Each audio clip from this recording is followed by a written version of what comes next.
And we are live. Hey guys, this is Ruben Dua from Dub. We are on our podcast, in fact, Connection Loop. And I'm here with Jessi Johnson. And today we're going to get into a topic that I think is extremely relevant right now and for the future as we know it. So today is actually a special day that I wanted to have Jessi kind of talk about. And then I think we'd like to get into a little bit of an exploration here. So Hi, everybody. Thank you for having me. I'm really excited to be here. excited to have you, Jessi. Thank you. Yeah, so what is today and why is it important? So, today is actually Blackout Tuesday.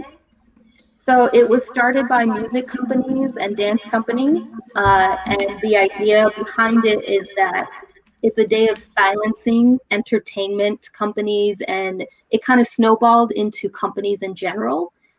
Silencing their voices so that Black voices can be heard more clearly.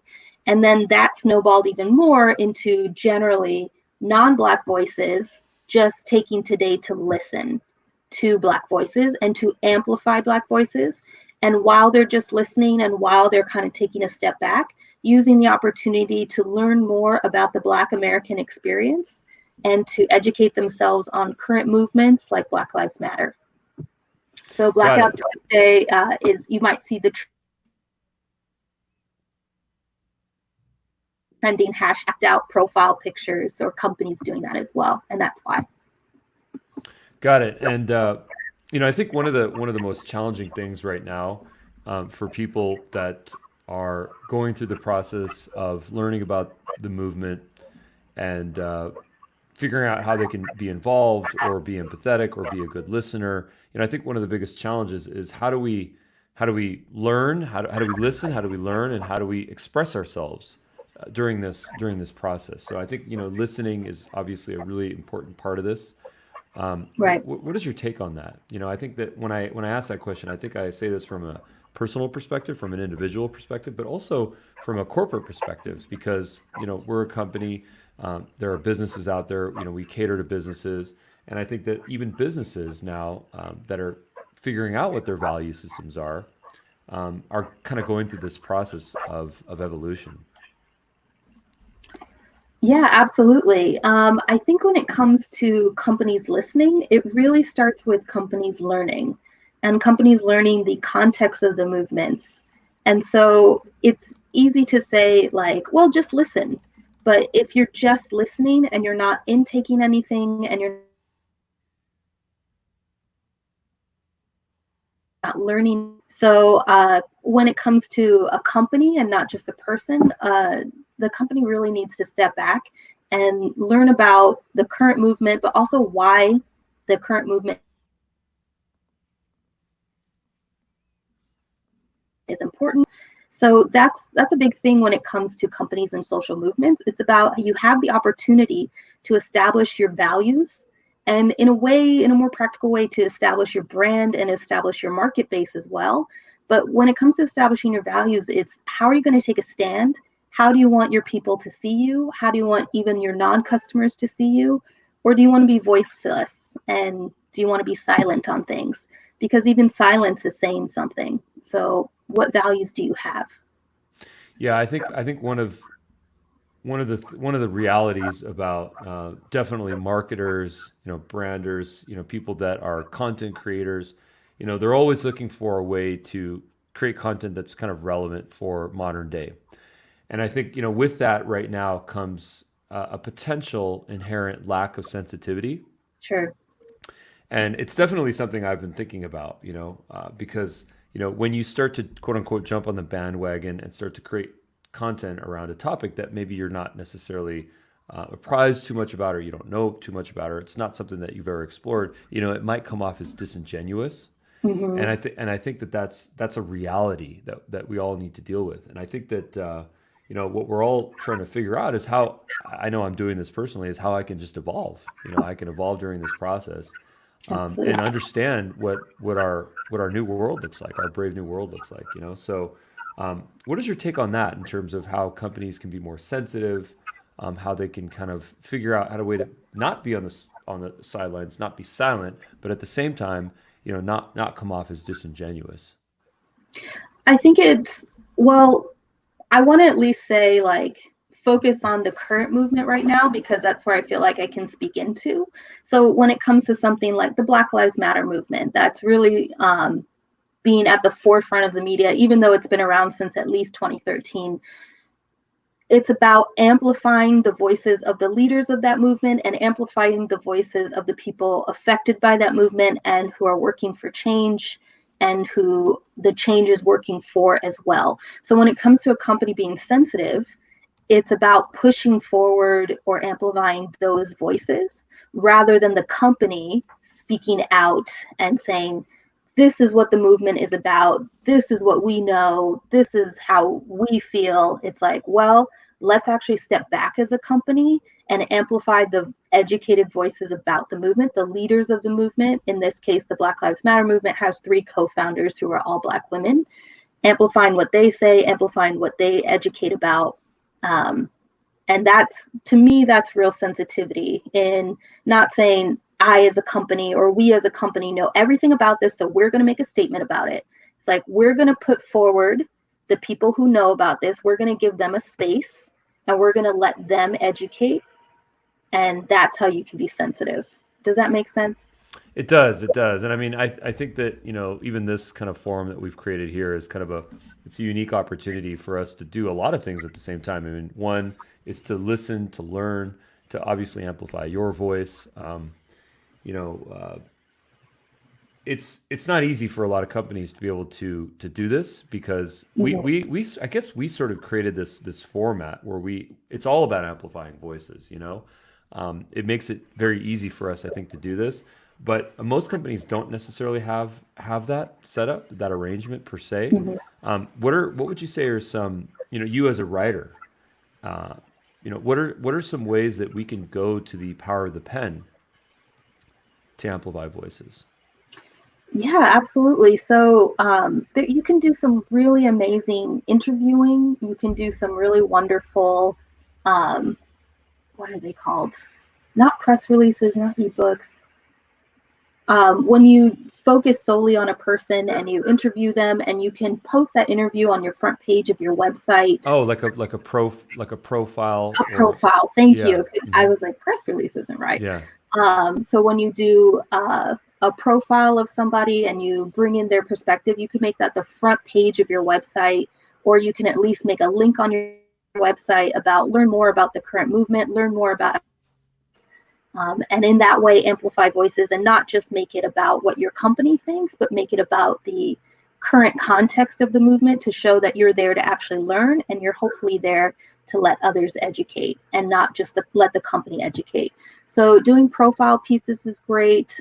Even making short videos where you can interview other people, kind of like what we're doing right now, Mm. are all great ways. Even like making little ebooks that you can have your consumers, your customers, your clients download, so that they are taking the initiative themselves to learn more just by clicking that download button. Yeah. And I think you have a very unique perspective because you're a professor at USC, Yes. my alma mater. Fight on Trojans. And I think that you are a truly powerful voice right now because you have the capacity to, I think, fuel and to amplify and to kind of gear up the next generation of voices. And I think to your earlier point, we have one of the most altruistic young generations that is really Yes. focused on affecting change, and there are people out there that are fearless, and they are truly the ones that are on the front lines for us, and in terms of expression and protest and just being heard, generally speaking. So, what would you say your perspective is, in working with young people right now, and what are some of the trends that you're noticing, and I think most importantly, what is it that we can learn from young voices, from these fearless people? Well, I think for education, so within a college or university institution, what I'm seeing a lot of is the institutionalized racism and institutionalized white supremacy. So that is part of the education system. So these institutions, these places of higher learning were created literally to on the premise of domination, on the premise of supremacy, on the purpose of uplifting some voices and downplaying other voices, or oppressing other voices, I should say. So those foundations haven't changed in hundreds of years. And even some of the things that we teach in higher education haven't changed. So the idea that you have to write and speak a very certain way in order to get an A in your English class. Well, who established that way of writing? And who said this is the only way to get an A is if you sound like this and write like this? Who are we sounding like and who are we writing like? So those standards that have a foundation in supremacy.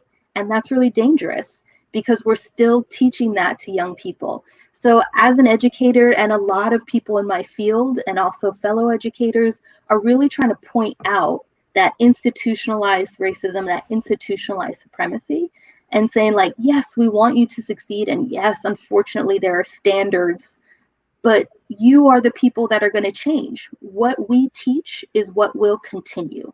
So if we start to teach that you don't have to adhere to the systemic racism, we can change that, then that is what will go out into the world with these younger people. And we're seeing a lot of that already.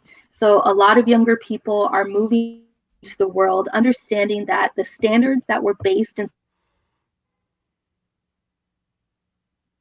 supremacy, taking into the world is what will continue. And so they want to continue something else. And then how does that parlay into corporate America, corporate world? I think that there's some parallels, obviously, right?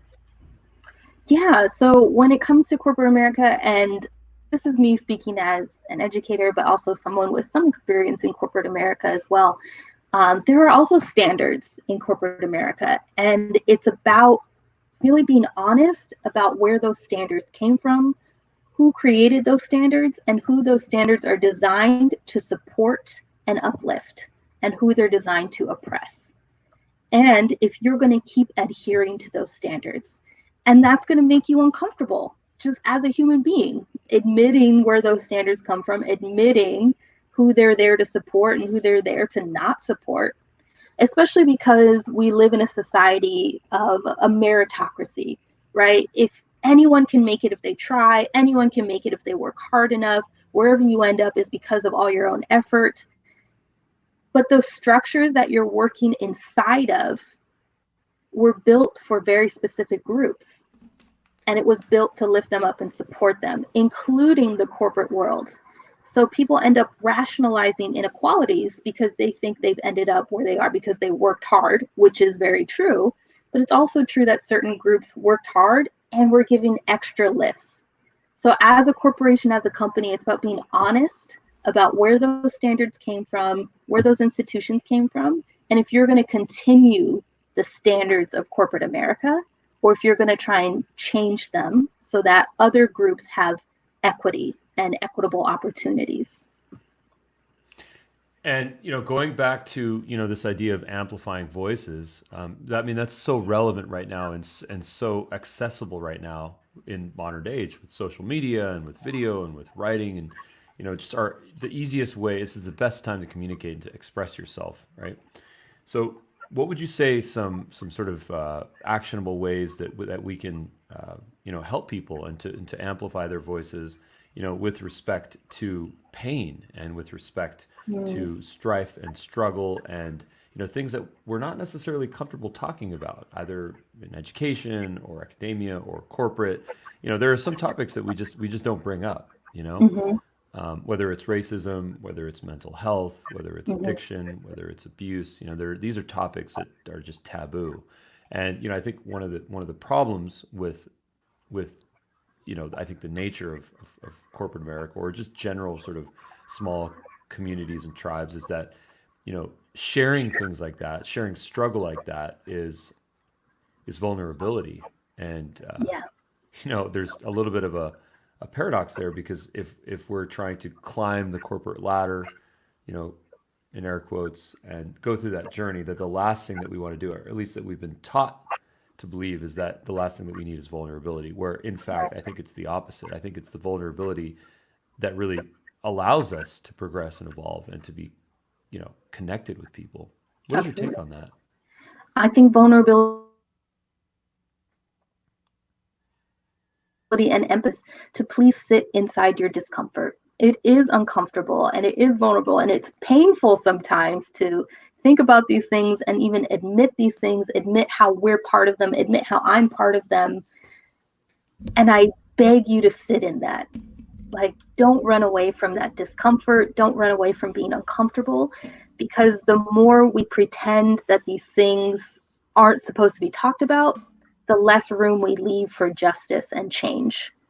So if you're a company that really talks about, I stand for this value and I stand for justice and I stand for change and I stand for perhaps Black Lives Matter, if you're not going to sit in your discomfort, justice isn't going to happen, because you're just going to keep pretending that everything's okay if you never get uncomfortable.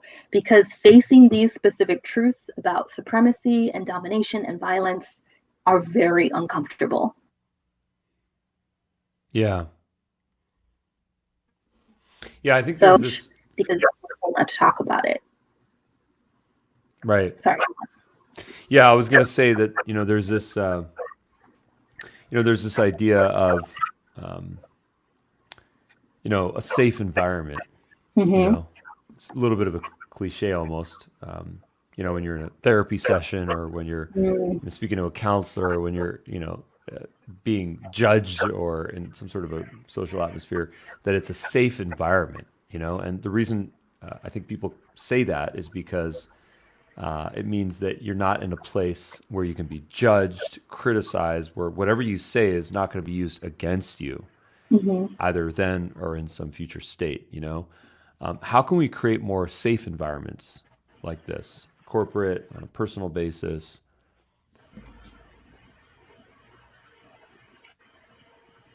Sorry, I think I lost you for a little bit. I heard not going to be used against you. Yeah, I think the question is really about, you know, how can we create more of a safe environment for people to express themselves?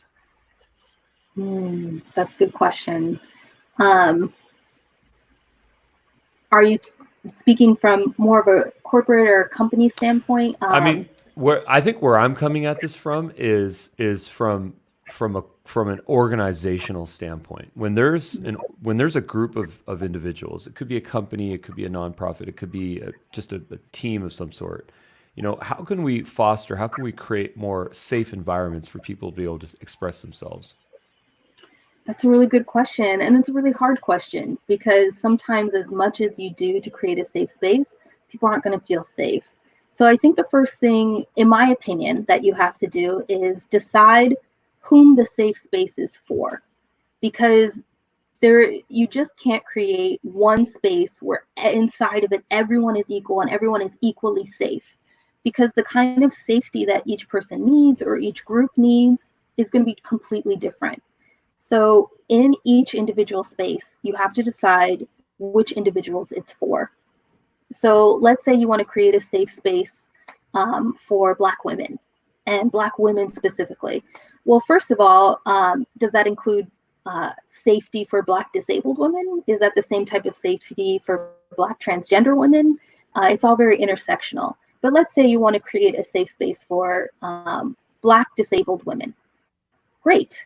So first you have to bring in leaders from the Black disabled community, for Black women, Black disabled women. Um, let them do the speaking, let them do the educating. Creating a safe space means that you could have created it and still have to not take it personally that you may not be welcome there. So you can't get defensive about, like, I created this space for you, so I should be allowed in. Maybe you're not part of that group that you created it for. So when it comes to companies creating this type of space and amplifying voices, you could create those profile pieces and then create communities on your website where it's like, this is specifically going to be for people from this group where they can explore how to work with our company, where they can explore our values for this company. This part of our website is specifically going to be for Black Lives Matter. This part of our website is specifically going to be for Asian Americans and the issues that they go through. So it's about creating individual spaces, understanding that you might not be welcome in there, even though you helped create it, about bringing in leaders from those communities into the spaces to do the leading instead of you. That's my opinion. And I think, the beauty of this is that, with this type of a forum and with this type of, healthy exchange of information, this rhetoric can turn into new values, Mm-hmm. new corporate values. I think that's what we kind of set out to discuss in this. And I think that Right. it's difficult to just say, hey, listen, we're going to take the next 72 hours and figure out what our mission statement is and what our corporate values are. Because by doing that, I think you're sort of failing in the fact that you're not listening. You're not listening to the community. You're not listening to the public voices. But then you're also not listening to the cohorts, the stakeholders within your specific organization.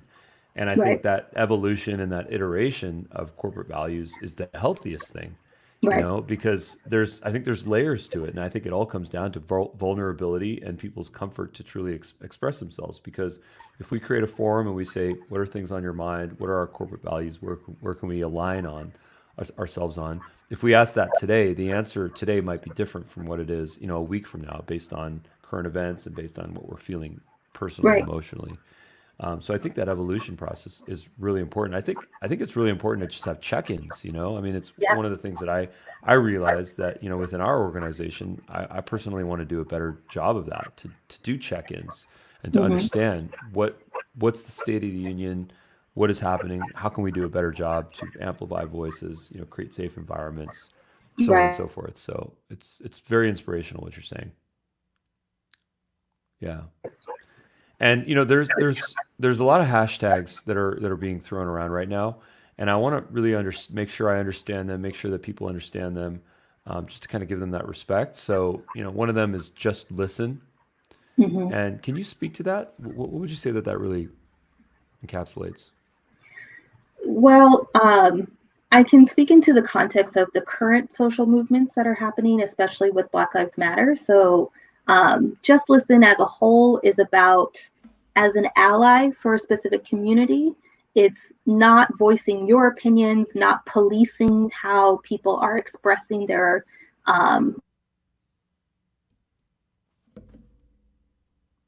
your oppression. Your voice takes center stage, but instead trying to create a platform where the group that you're trying to be an ally for, allowing that group to do the speaking, to voice their opinions, to voice their grief, to voice their heartache, to voice their troubles.